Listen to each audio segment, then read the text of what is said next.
Boa noite, boa tarde, bom dia, seja lá a hora que você está ouvindo isso. E está começando mais um episódio do Entre Sumários Cast. E hoje nós vamos fazer uma discussão sobre o que eu vou chamar de literatura interativa. Agora roda a vinheta.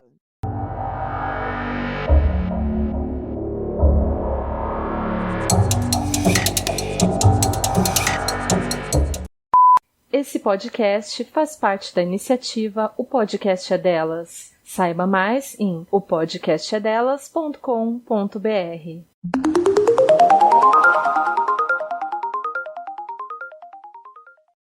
Ouvintes, sejam bem-vindos a mais esse episódio. Esse tema eu mesma sugeri para o time um mês atrás, depois de visualizar uma discussão no Blue Sky, encabeçada pela reclamação de um artista visual sobre uma certa exigência publicitária que vem sendo feita nos últimos tempos para que todos os formatos de arte se tornem experiências interativas, imersivas, com imagens que se mexem, áudio, vídeo, ou até tudo isso para manter as pessoas que pagaram para entrar no museu onde as tais obras estão expostas, ou na feira onde tais obras estão presentes, se sentirem presas àquela arte em movimento, através de uma série de informações e sensações que tais obras provocam.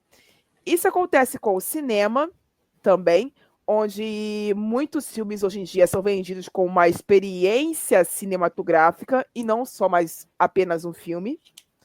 Com museus, onde, como no caso daquela exposição sobre Van Gogh, que teve em São Paulo e aqui no Rio de Janeiro também, que as imagens eram super ampliadas e se usou inteligência artificial para que elas se movessem, tecnologia 3D, etc. E recentemente, há pouco tempo, vem sendo encontrada também nos livros, que é a faixa desse aspecto que nós vamos abordar hoje. Antes de seguir em frente, para conseguir passar a palavra para a Anne e a gente começar de verdade essa discussão, eu vou utilizar a fala da escritora Liz Vilas Boas para falar da perspectiva de qual papel está reservado aos escritores em meio a essas imposições publicitárias. Abre aspas para ela. Como consequência direta, uma autora não pode mais somente escrever. Ela se torna também provedora dessas experiências. Logo em seguida, temos a desvalorização do artista à frente quem cria o conteúdo. Experiências ao redor da obra. Isto é, abre o caminho para que o elemento humano seja substituído pela automação. Fecha aspas. Quando a gente fala de automação, a gente está falando especificamente da inteligência artificial generativa, aqui nesse caso, que seria o ponto onde ela ia intervir para substituir o humano, proporcionando essa, essa diversa gama de imagens, vídeos, som reproduzidos através desses robôs que conseguiriam provocar no autor uma prisão de imersão mais forte em relação à literatura. Existem grandes editoras, que a gente não vai citar nomes aqui para evitar problemas, que já estão envolvidas nesse negócio, já estão utilizando isso para livros infantis, desde o ano passado. E existem editoras de pequeno e médio porte que também estão indo para o mesmo lado, para outros tipos de livros para adultos. E agora eu dirijo a palavra para a Anne, para a gente tentar começar a organizar essa discussão. Nossa, eu não tava sabendo dessa fofoca, não. Não, editora pequena não, dessa parte mais infantil. Não estava sabendo, gente, sério. Sim, porque livros infantis costumam ter muita ilustração, não é mesmo? Sim. Então, para não pagar artista secundário para poder desenhar todas as ilustrações, eles preferem pagar somente o autor pelos direitos autorais da história escrita e usar a inteligência artificial generativa para poder criar os desenhos e depois imprimir o livro. Porque, segundo o que eles entendem, isso barateia a produção, faz a produção ficar mais rápida, dá a oportunidade deles explorarem certas coisas do desenho que artistas de verdade não poderia fazer. Caraca. É. Cara, quando você trouxe o tema, eu fiquei um pouco pensativa, né? Porque realmente a gente está passando por uma fase que tudo é muito, né? Tudo precisa ser muito. Então não é só mais vender um livro. Você tem que vender algo fora da ideia, fora da história, né?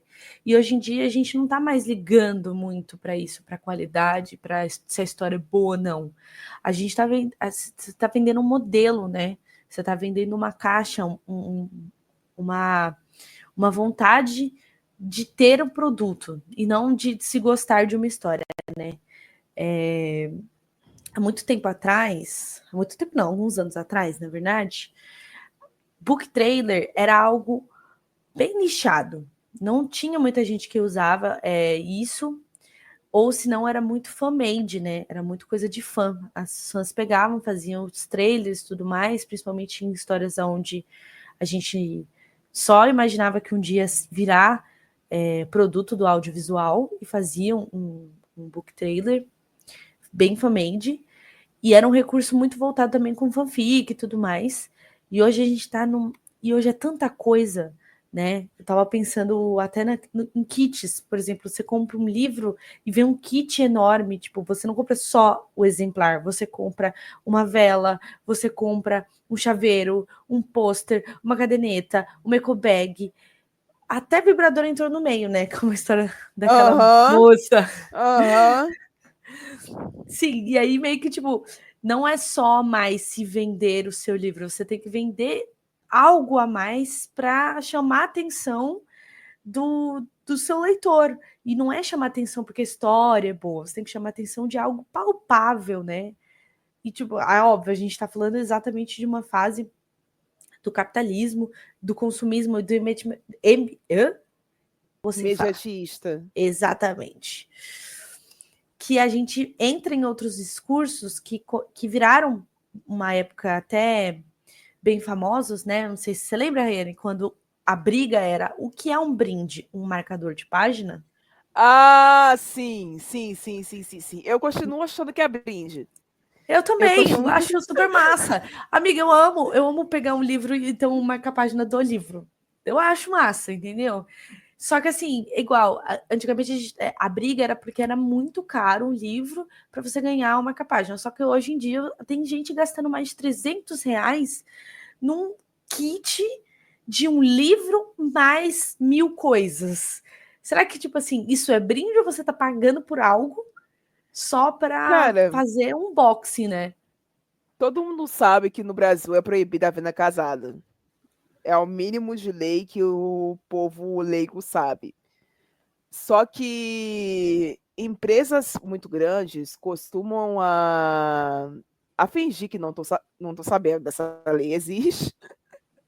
Sim. E a cometer esses percalços aí, como a Anne estava exemplificando, de vender um livro com mais 30 coisas dentro de um kit e botar o preço lá em cima, sabendo que essa venda é casada.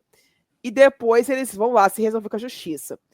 Só que a grande maioria desse pessoal que compra para fazer unboxing acaba não denunciando também.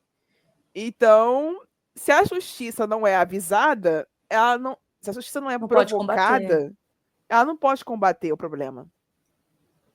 Entende? Uhum. A justiça não socorre quem dorme. E isso é um grande problema. Que se houvesse uma movimentação maior para que pessoas que se sentissem lesadas por vendas casadas como essa denunciassem as empresas responsáveis, ainda que fosse a Amazon, poderia haver uma mobilização maior da parte da justiça brasileira para poder combater isso de alguma forma. Mas como não é o caso, a gente fica nesse abismo consumista, presos a esse ciclo vicioso, onde eu lembro que tinha uma época, que não está muito longe, onde o meu sonho de consumo era ter edições de luxo de alguns livros. Sim. Sabe? Porque ou a questão era uma capa dura com uma arte mais elaborada, ou porque vinha com alguns trechos que foram ocultados de outras edições, ou vinha com autógrafo do autor, as coisas assim, tipo, as chamadas edições de luxo mesmo. Eu vou citar nomes aqui porque eu tenho outro exemplo para dar. Quando a Dark Side Books veio ao mundo, esse negócio de edição de luxo ficou muito precarizado. Porque não tinha mais o mesmo valor de raridade que tinha antes. Porque ficou muito fácil de ser comercializado, porque qualquer edição virou edição de luxo na mão daqueles caras. Uhum. Eles começaram a fazer edições de terror que são muito trabalhadas na arte e se esqueceram da diagramação, da revisão e do cacete a quatro. Então as pessoas pagavam o preço de uma edição de luxo porque a capa era linda e quando você abria a história você se decepcionava porque você ficava... Porque a qualidade não era a mesma, né? Porque a qualidade não era a mesma da que a arte apresentava. E sem falar que o preço também não valia a pena, porque vou fazer comparação de edições. A minha edição de O Exorcista da HarperCollins, a época que eu comprei, ela custou R$ 35. É a capa simples que tem um olho virado ao contrário na frente em máximo de zoom. E o título escrito na frente. A capa é a coisa mais ridícula de simples na face da Terra. É uma foto, é só uma foto. Mas é uma foto que representa muito para quem conhece a história do livro. A capa da Dark Side, a edição da Dark Side, custa hoje em dia R$ 70.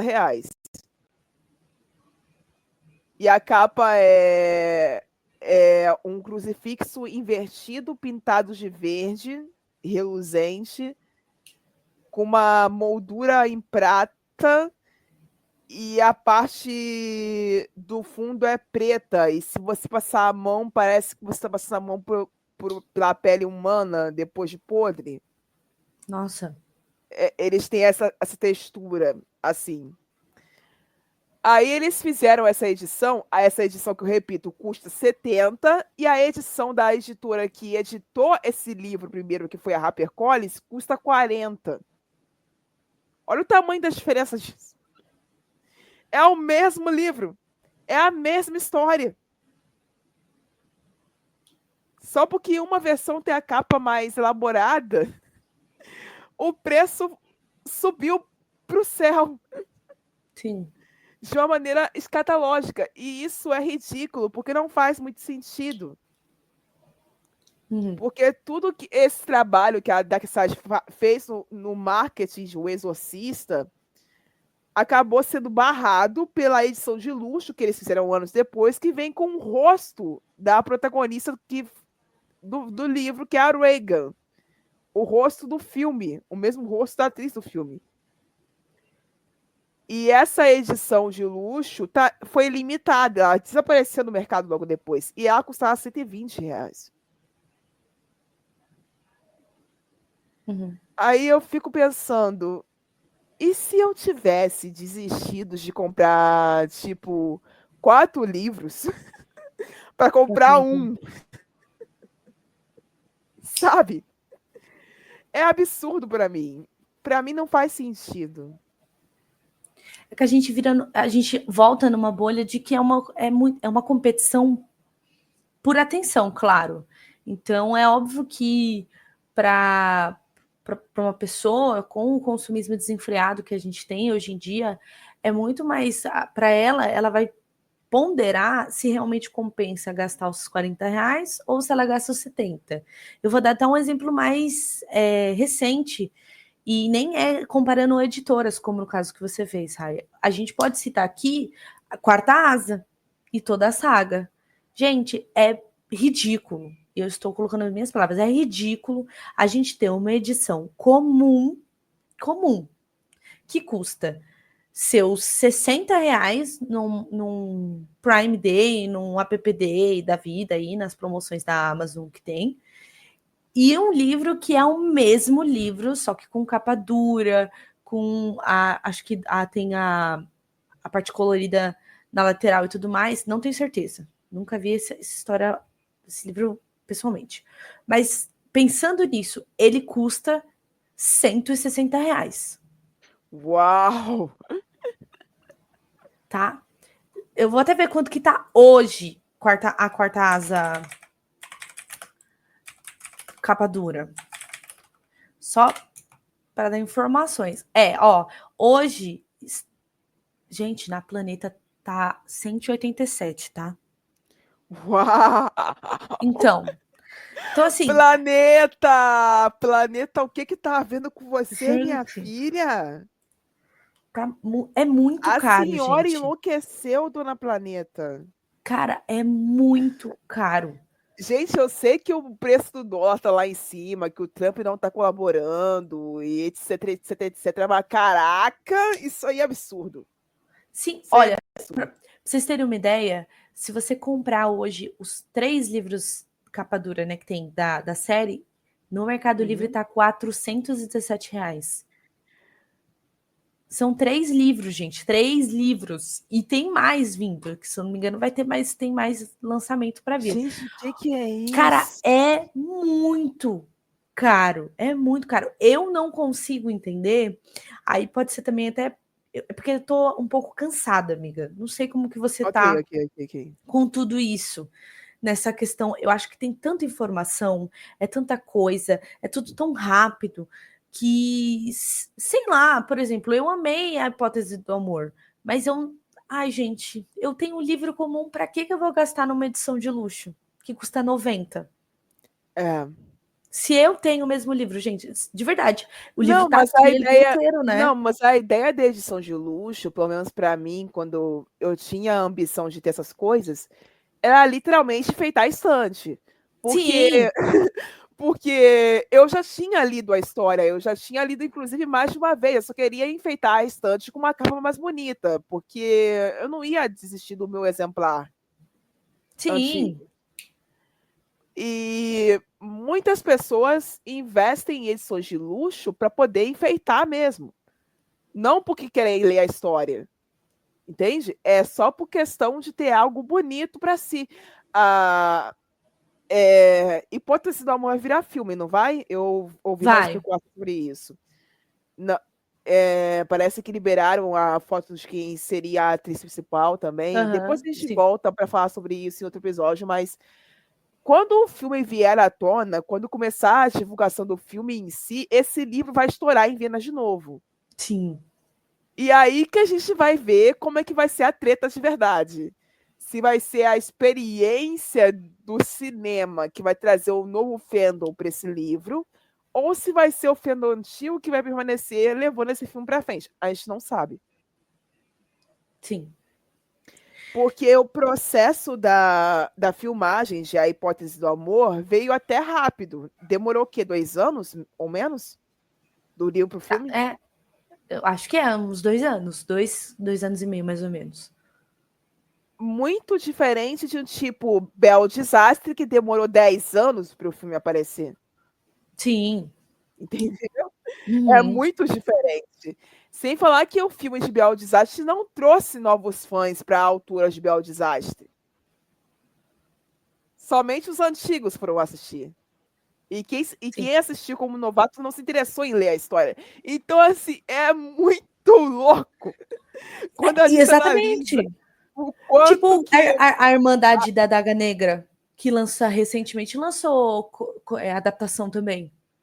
Mas lançou só para streaming. E é um streaming muito específico, que é o Passionflix. Então, nem todo mundo tem acesso, porque o Passionflix não é liberado no Brasil para isso de conversa. Para você ser salvo, Não, você tem que sim, pagar em dólar. mas, por exemplo, eu também não senti, porque assim, o meu conteúdo no TikTok não é só BR, né? Tem coisa Uhum. americana também, e eu não senti um boom também, assim, nem de coisa nova da galera falando. Eu acho que eu vi algumas pessoas só, e só realmente quem curte, né? É que assim, a comparação é meio Exato. desonesta. Mas, não, mas é mais de 10 anos, cara. Sim, E, é e, muito e aí, e tempo. a Irmandade da Daga Negra não é um livro, são 12, se não estou enganada. Sim, E por serem 12 livros, a Passionflix, que é a empresa, eu me formei na época que eles estavam anunciando isso, porque eu sigo a Passionflix em praticamente todas as redes sociais. Eles avisaram que, pô, vai ser uma série, não vai ser uma longa-metragem, vai ser uma série. Só que a gente vai liberar aos poucos, porque tem que ter um orçamento muito forte para poder manter esse negócio. É muito caro, são muitos personagens, são muitas tramas a serem desenvolvidas, então a gente quer o máximo de assinaturas sendo feitas, justamente para garantir que vai ter orçamento para produzir esse negócio. Uhum. E a Tosca Musk, que não tem esse sobrenome à toa, ela é irmã do Elon Musk, tá sofrendo um dobrado para manter a empresa dela por causa das merdas que o irmão faz. Uhum. Porque o nome dela tá indo pro Raul junto. Sim. E ela não consegue se distanciar do cara. Aí, ó.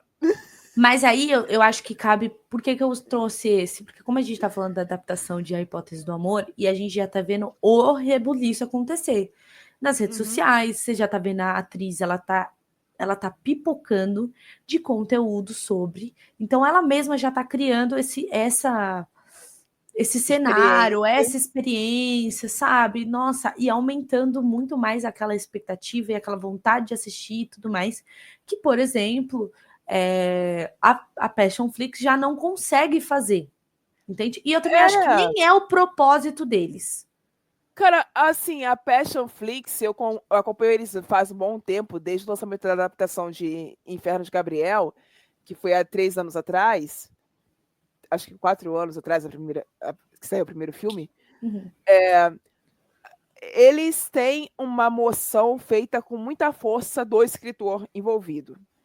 Entende? Sim. Geralmente é o escritor que move o fandom e o fandom vai atrás. É muito particular como eles criam uma relação direta com o escritor e movem o escritor a fazer esse trabalho. Tanto é que a Brittany Cherry, que tem um fandom imenso, global, moveu uma grande gama de assinaturas da América Latina para a Passionflix por causa da série dos livros dela. Uhum.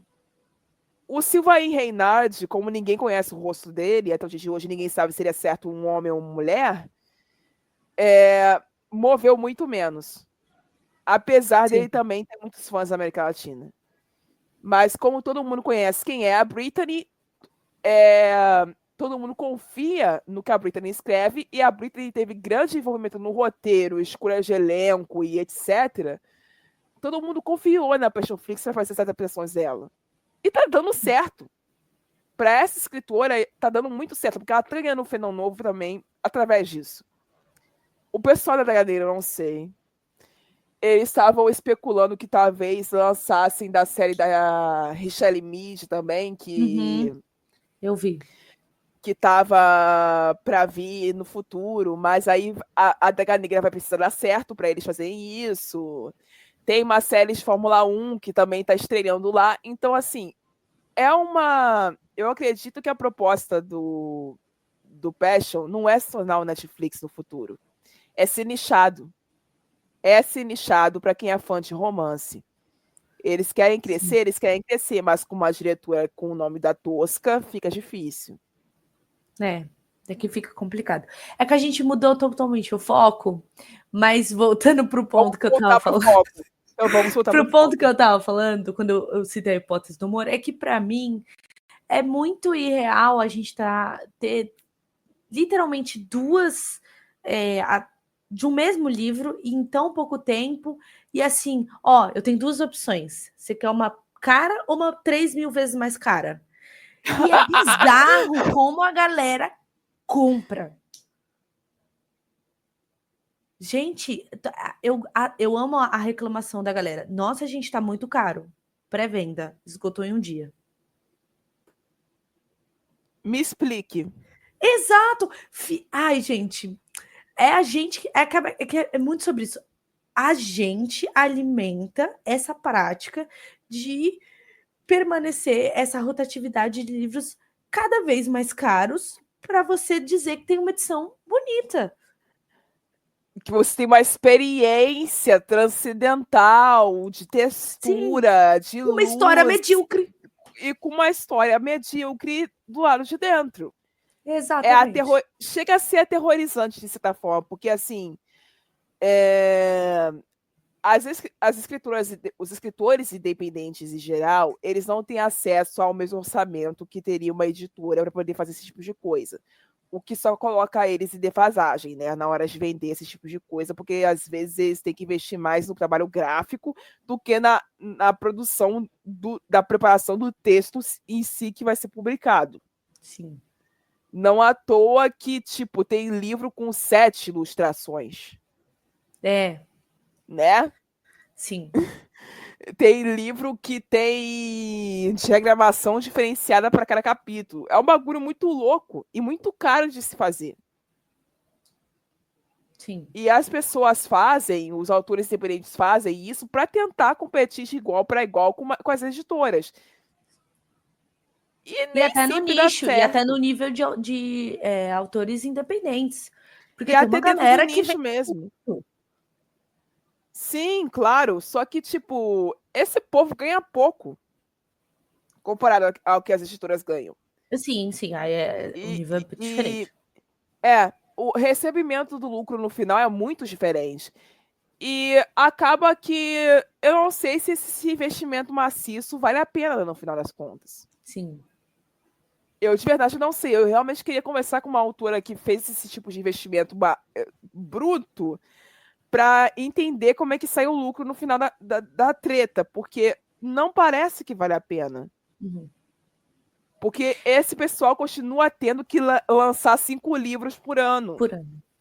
Nossa, e imagine no final você tá ali 5, 7 ilustrações para um livro que daqui nem 2 meses você já tem um outro lançamento.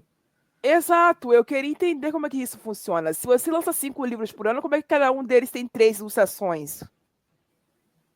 Da onde Sim. você está tirando dinheiro para pagar esse tudo de artista? Isso é, se está pagando o artista. Que ainda tem esse outro detalhe. E às vezes ainda tá pagando artista, né? Nem vou colocar artista, você tá pagando uma pessoa que trabalha nisso que ainda usa IA no meio. Ainda tem isso. Ainda tem isso. E outro fator que também vai puxar para esse lado da questão da experiência, que a gente vai falar de vídeo de novo agora, é que a questão do viral. A gente não pode negar que o uso constante das redes sociais para vender esses livros foi uma das coisas que mais motivou que essa experiência publicitária continuasse se alargando dentro do nicho literário. Porque não fosse essa extrema necessidade de viralizar com alguma coisa, não teria esse movimento não teria sido iniciado. Porque você bem disse lá no início, o movimento dos unboxings só viraliza unboxing se ele vier com muita coisa dentro ou se o que vier dentro é muito chamativo. Né? Sim. Senão não viraliza. E aí, essa dependência da viralização para resultar em venda só prejudica o mercado. Exatamente. Num todo. Sim. Porque a gente tá pensando agora, mas e daqui para frente? Tipo, e daqui um ano? Porque assim, a galera cansa. Sim, mas a gente tá numa crescente de ilustração, mas vai chegar um momento que a galera não vai se interessar mais por ilustração, nem com 30 ilustração na mesa. Eu não sei, Anne, eu sou suspeita para falar nesse negócio, porque eu tive que parar com a minha própria língua, porque eu falei no passado que algum dia as capas com pessoas reais iam voltar a fazer sucesso, e que a capa de ilustração eu esqueci o nome do e que a capa de ilustração bonitinha ia ficar de escanteio para nichos específicos. Não que ia morrer, mas ia ficar escanteio. Eu falei sobre isso em episódios passados, há anos atrás, e eu paguei com a minha língua porque ela continua aí. Firme, forte e estourada. Mas hoje a gente já tá vendo um movimento muito maior de pessoas já começando a reclamar de que as capas são sempre tão as mesmas e tudo mais. Que tem livros de algumas editoras, não vou citar nomes, mas que se você coloca as capas iguaizinhas, parece que é tudo o mesmo livro e tal, porque é receita, né, fast food, a gente já falou sobre isso. Mas é o que funciona. Você vai brigar com o publicitário se é o que funciona? Ah, não tô falando disso. Eu estou falando que a gente está abrindo um pouco mais para poder discutir sobre isso. Sim. Entende? Uma discussão que antigamente a gente não tinha. Sim. Sabe? Quando você falou isso já não era discutido. Ninguém reclamava da capa. Hoje já tô começando a reclamar. É porque eu, no meu caso, quando eu falo dessas coisas que a pessoa cansa, porque assim, amiga, uma coisa é você ter autoras específicas que fazem. Quando a gente começa aquela enxurrada de coisa, de tudo, né? Desse unboxing extremamente cheio, e aí cada uma competindo mais para ver quem ganha, uma hora o público meio que vai dar aquela, ai, não sei se isso já me interessa tanto, entende? Eu acho que a gente vai chegar num momento assim, porque esse é o problema de ser tão ruim para o mercado. A gente tá vivendo em questão de viralização. Por exemplo, se a gente pega aquela autora que levou o cara na Bienal, que era modelo. Sim. Pô, gente, vocês acham mesmo que aquela menina, ela fez o que fez para só ele ficar sentado bonitinho do lado dela? Não, ela queria causar aquela confusão. Para ela é perfeito, gente. Ela tá chamando atenção para o livro dela. Todo mundo parava.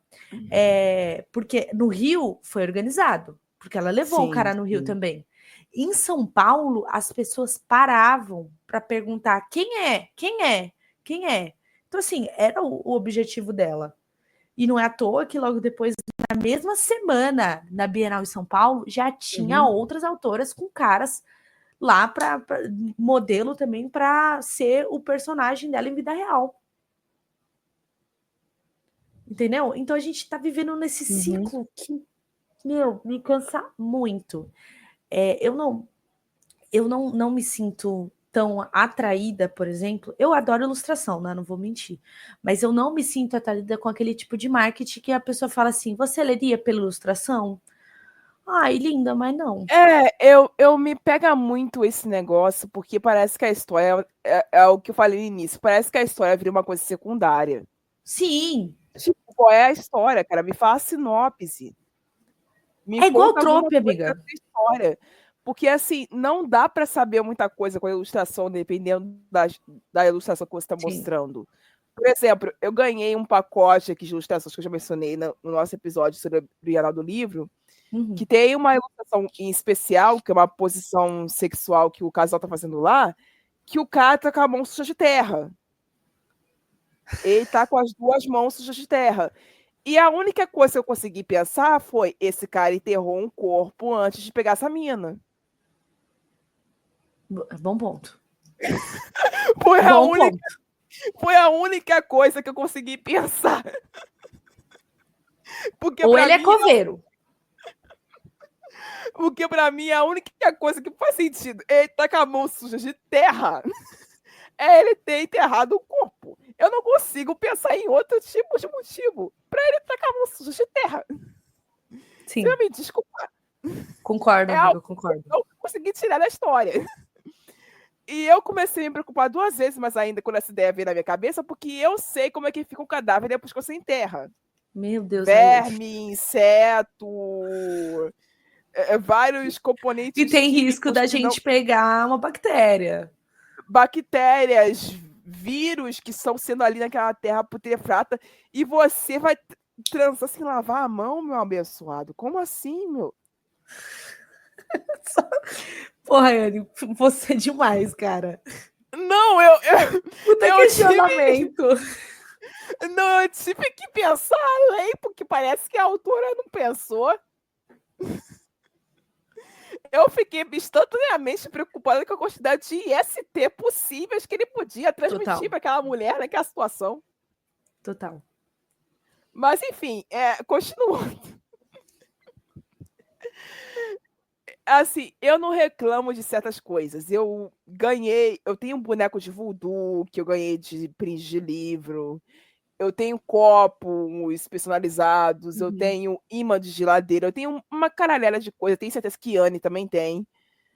que eu Quem? ganhei porque eu apoiei certos escritores, ou porque eu comprei em pré-venda, ou porque eu recebi das nossas parcerias que fizemos ao longo desses 5 anos.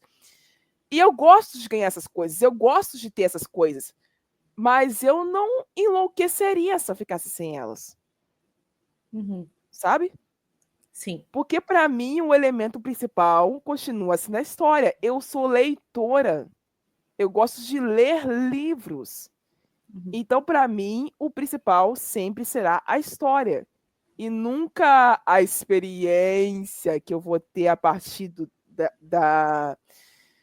da junção de informação sensorial, visual e auditiva que vai vir a partir disso. Para mim, sempre vai ser história. Não fosse pela história, eu não estaria aqui conversando com vocês nesse podcast. Porque nenhuma outra coisa me motivou a isso, a não ser as histórias que eu lia. Histórias quase eu debatia com as minhas amigas na internet, entendeu? Então, assim, nada vai me motivar mais do que a história. Sempre será a história em primeiro lugar. Também concordo. Eu também acho. Gente, é muito massa ganhar um brinde. Não é ruim. O ponto não é esse. Eu acho que a questão é, eu adoro receber, sabe? As coisas. Eu recebi uma minivela da Mari Miquelito, né? Na Bienal, e uma garrafa que eu amei, eu uso super, né? Só que assim, eu sou um pouco mais sincera. Se eu tenho a possibilidade de comprar um livro por, sei lá, R$ 30 e comprar um kit do mesmo livro, cheio de coisa, por 300, a não ser que seja uma autora que eu curto muito, muito mesmo, eu prefiro não dar. Eu prefiro comprar só o livro e isso, pronto, acabou. Para mim, não faz falta, entende? É muito bom, mas não me faz falta, sabe? Eu tenho um questionamento também, Rayane. Você estava falando sobre esse negócio de fechar conta no mês com as autoras. Tem, eu ainda vejo, tá? Esse tipo de marketing, mas ele diminuiu bastante. Que era aqueles resgates. Você lembra? No Twitter? Ah, sim, sim, sim, Então, sim. eu sempre me perguntei se isso era válido como um estilo de marketing e tal, ou se não. Porque, parando para pensar, vamos supor, você é uma pessoa que compra 5 resgates, ou a autora você está lá dando 5 resgates, e você coloca lá um resgate. Aí, em menos de, sei lá, 1 segundo, alguém pega, a pessoa ela não engaja no seu perfil, ela não fala que ela pegou, e depois ela não fala que ela leu. Então, assim, será que é de fato um bom marketing? Será que isso compensa no final? Ou é mais algum tipo de coisa que você precisa fazer virar uma espécie de experiência, de espetáculo, sabe? De chamar atenção por isso. Entende? Às vezes eu fico com esses estigmas, mas eu parei de ver esse, mas que a Raine falou, eu até me lembrei disso. Porque eu também não me sinto muito, quando eu vejo acontecendo, eu às vezes entro e eu fico, poxa, mas você vai resgatar um livro que você não tem nem a sinopse, você não vai nem ver o que que é. Será? Às vezes a capa é bonitinha e é sobre um assassino, você não sabe. Duvido muito que seja, mas aqui um exemplo michuruca. Sei lá, cara, assim, a Intrínseca tem uma seção de suspense lá dentro da editora que são capas assim, É verdade. entendeu? Tudo bem que eles colocam, tipo, uma mancha de sangue ali, usa bastante as cores vermelho e preto para dar Para aquele dar a entender. contraste. Dá para entender, entendeu? Dá para você sacar e a sinopse vem escrito logo atrás. Então é só você virar contra a capa do livro e ler, entendeu? Não é difícil. Uhum. Mas o povo é preguiçoso, né? É como sempre. Por isso que a gente tá falando, é sempre esse imediato, né? Precisa tudo muito rápido. Nossa, Sim, por sim, isso que sim. leria por essa ilustração, aí em cima, só uma cama. Shine versus, sei Gramp. lá, Gramp. Ai, gente, eu não consigo gostar disso, gente. Desculpa. Cara, Desculpa. mas assim, você que é leitora de romance daqui, da equipe, você deve estar mais do que acostumada com essa ideia, porque foram vocês que começaram essa movimentação de vender livro por Sim. trope. Não, Então, e é bizarro, porque é uma coisa e, muito fanfic, e o, amiga. e o negócio se estendeu a um ponto, a gente já tratou disso em outro episódio, inclusive, que até escritores de terror são obrigados a fazer isso hoje em dia. Sim. A gente não tem mais a opção de tentar vender o livro pelo vilão que a gente cria, que é o nosso protagonista também. A gente é obrigado a caçar algum jeito de enfiar algum trope louco desse no livro para conseguir vender ele depois. Não à toa, Uma Família Feliz, do Rafael Montes, é sobre bebê reborn. Sim. Entendeu? Não é à toa que ele escolheu escrever sobre esse tema. Ele não pensou, ele não estava de bobeira em casa um dia rolando no TikTok e falou assim: porra, isso podia ser uma ideia. Não, não foi assim. Ele percebeu que existia uma tendência, sabia que existia produto para essa história ser feita, porque o que mais tem no mundo é filmes de terror sobre boneco, e foi lá e fez o dele. Sim. Entendeu? E não deve ter sido fácil para ele embarcar nesse negócio, porque eu tenho as bonequinhas que vieram como mexendo o livro até o dia de hoje, e eu, quando recebi as bonequinhas, eu fiquei meio tipo, gente, o que tá acontecendo? Que é isso que eu recebi? Porque a primeira coisa que você vê quando você abre a caixa são elas. E você fala assim, não, ficou estranho. Sabe? Esquisito.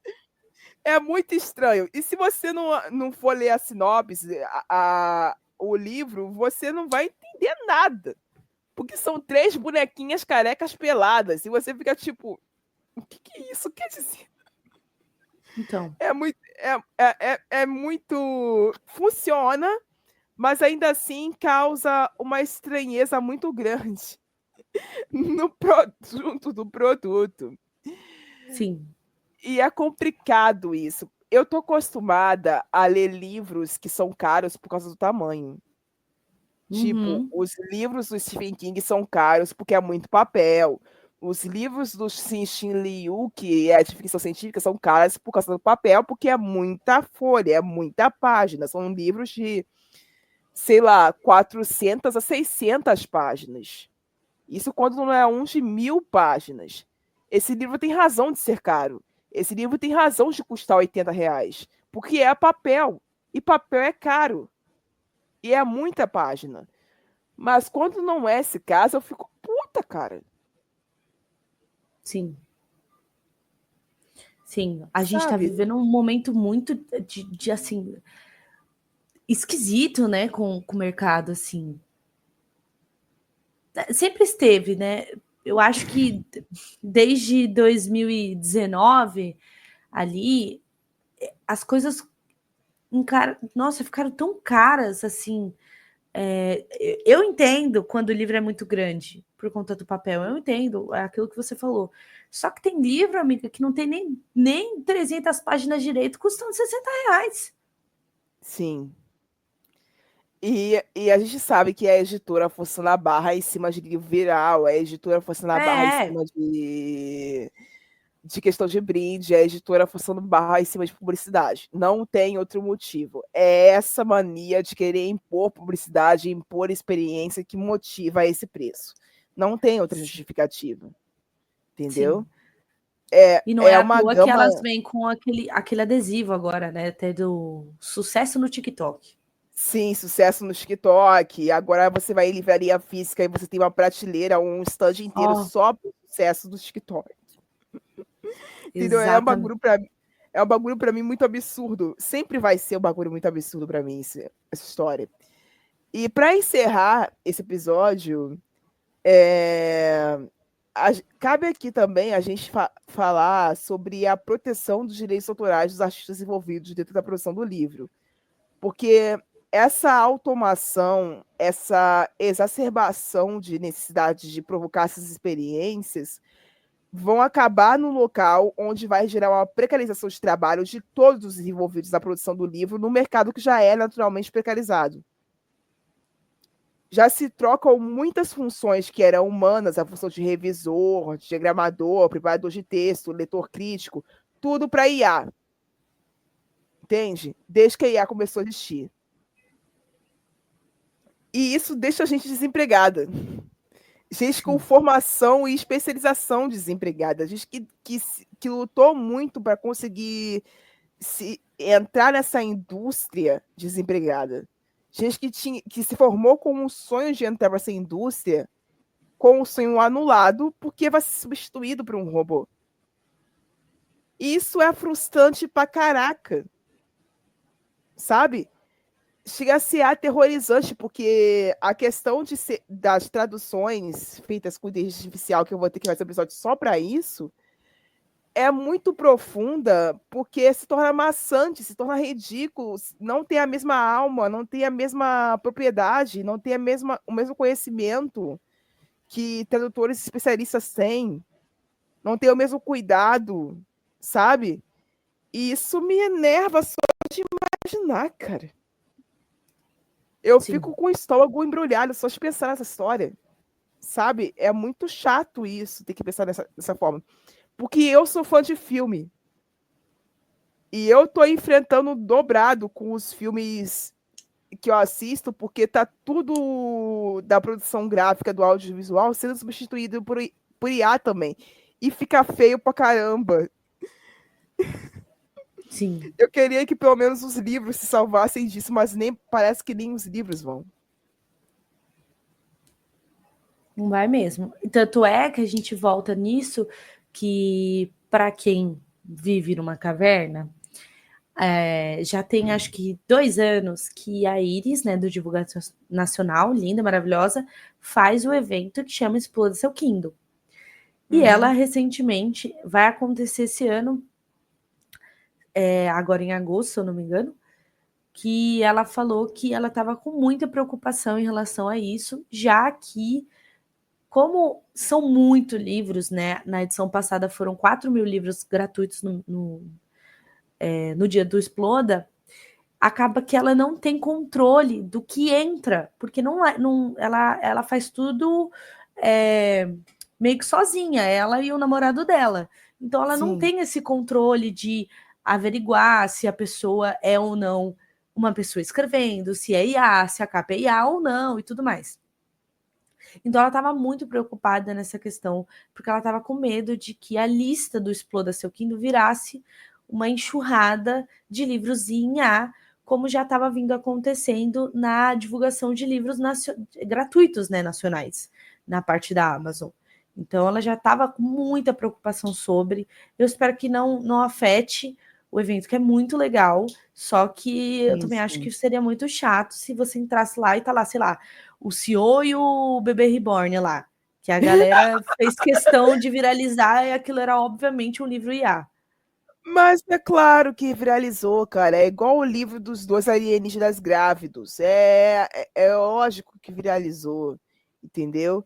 Porque esse tipo de coisa é chamativo, esse tipo de coisa chama curiosidade, entendeu? E por essa curiosidade que é despertada, essa viralização que foi despertada, as pessoas vão procurar por esse conteúdo,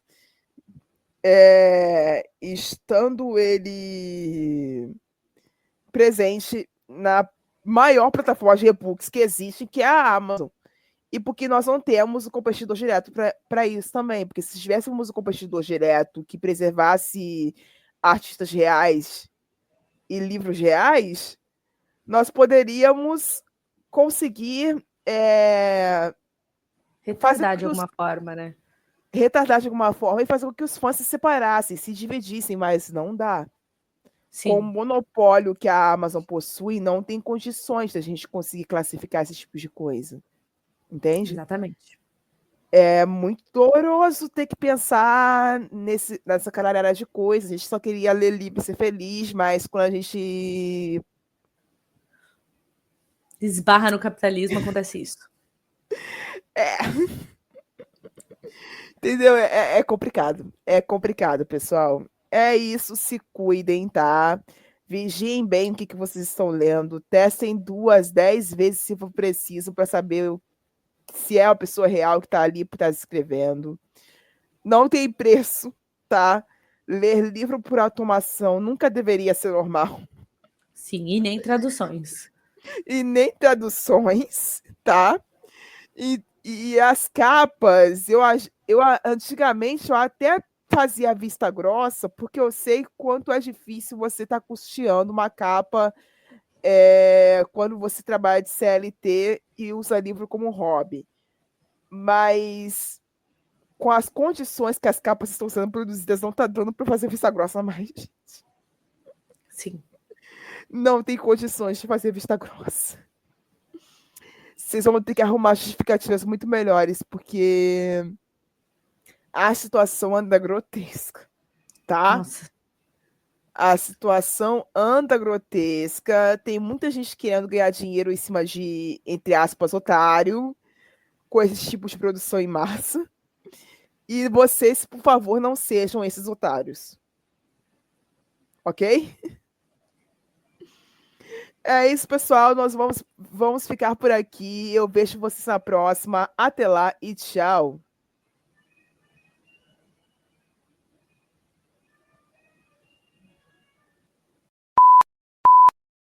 Você ouviu um programa participante da rede Podcast é Delas, uma iniciativa que fornece toda a infraestrutura necessária para mulheres hospedarem e publicarem os seus podcasts. Para fazer parte, entre em contato conosco através do site opodcastadelas.com.br ou através das nossas redes sociais, como @opodcastadelas.